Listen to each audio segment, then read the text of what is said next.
And they say, we don't need him, freedom, freedom. He's a dictator, he's a dictator. A lot of people are saying maybe we like a dictator. I don't like a dictator. I'm not a dictator. I'm a man with great common sense and I'm a smart person. Instead of being praised, they're saying you're trying to take over the republic. These people are sick. La garde nationale américaine en place à Washington a commencé à porter des armes dans les dernières heures dans la capitale américaine où il y a plus de 2200 membres qui ont été déployés à la demande, vous le savez, de Donald Trump. D'ailleurs, celui-ci ne semble pas vouloir se contenter de Washington. Baltimore, Chicago seraient également dans son viseur. Pour en parler avec nous, Guillaume Lavoie, membre associé à la chaire Raoul d'Endurant. Bonjour, Guillaume. Bonjour, Marianne. Par rapport aux armes, bon, l'information, elle provient de l'armée. Pourquoi commencer après 2 semaines? Ça fait à peu près 2 semaines qu'on a annoncé cette garde nationale à Washington.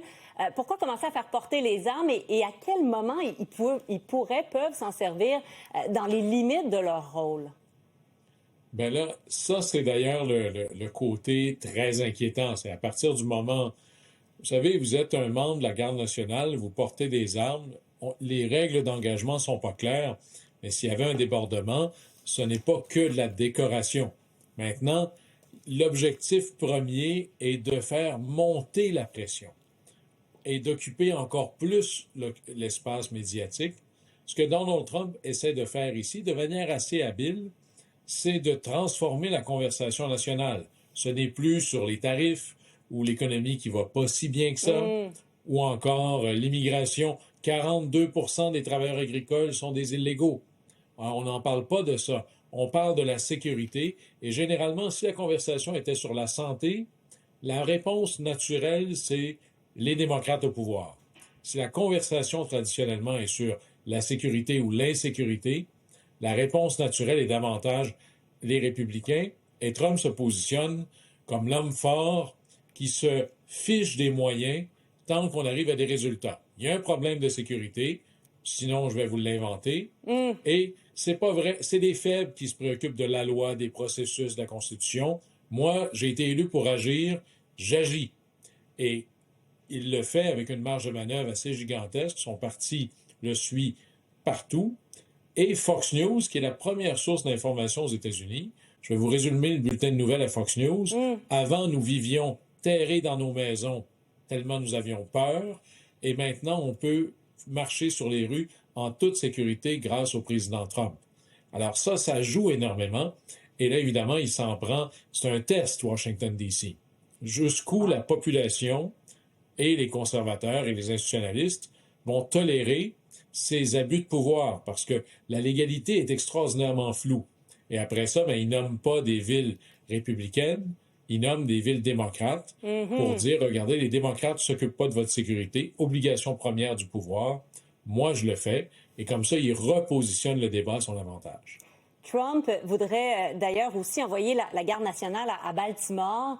Est-ce qu'on doit s'attendre à un combat de coq entre Trump et le gouverneur du Maryland, Wes Moore? Déjà, les échanges sont assez cinglants. Oui, et ce sera certainement d'abord un débat judiciaire parce que de quel droit Donald Trump peut-il, comme président des États-Unis, intervenir de telle façon, de mobiliser ou fédéraliser la garde nationale au Maryland, comme il le fait en Californie, comme il se propose de le faire en Illinois, là où est la ville de Chicago, c'est de dire il y a urgence. Mais là, c'est dans l'œil de celui qui regarde. Et normalement, selon la loi, Washington, D.C., il n'y a pas de gouverneur, ça appartient au gouvernement fédéral, mais ailleurs, il y a un gouverneur. Et c'est le gouverneur qui pose le jugement s'il y a urgence ou pas et qui doit faire appel. Alors, c'est pour ça que la Californie est allée devant les tribunaux. Mais le pari de Trump ici, c'est que ça arrive ou pas, c'est déjà la conversation. Les républicains et Trump, c'est la sécurité. Les démocrates disent, ne nous aidez pas, tout va bien, nous avons la tête bien cachée dans le sable. Et si jamais il y a une bataille devant les tribunaux, ça sera très long. Et Donald Trump souhaite ça, lui. Positionnez-le comme moi, dépositaire de la volonté du peuple, arrêté par des gens que vous n'avez pas élus. Et c'est le genre de bataille qu'il souhaite parce que, en haut de sa liste des priorités, c'est de devenir la réponse aux élections de mi-mandat qui s'en viennent pour pouvoir continuer son pari. Il va y avoir à la fin une bataille à la Cour suprême, mais Trump ne déteste pas ce positionnement-là. Intéressant tout ça. Et quand on oppose, quand je pense au cas de Washington, le fait que la criminalité est à la baisse dans la capitale, Trump remet en question les données, là. Oui, bon, là-dessus, la réalité, c'est une figurante, des fois, bien inutile. Les statistiques de criminalité à Washington étaient déjà en baisse notoire. Déjà, d'ailleurs, même le patron du FBI de Trump, il y a plusieurs semaines, avait dit « Depuis notre élection, il n'y a plus de crime à Washington. » Et là, il déploie des soldats de manière extraordinairement visible. Il y aura une facture liée à ça. Mais c'est comme de dire, vous savez, à chaque fois que je suis là, à chaque fois que je m'en vais au chalet, j'entends pas de bruit d'avion. C'est peut-être pas parce que vous avez le contrôle sur les circuits aériens, c'est peut-être parce que vous vivez loin de l'aéroport, là. Alors, il réussit comme ça à faire une espèce de preuve par l'absurde, mais il n'y a pas de lien clair entre le déploiement de la garde nationale et la chute du taux de criminalité, là. Guillaume Lavoie, toujours pertinent. Merci d'avoir été avec nous. Au plaisir. Au revoir.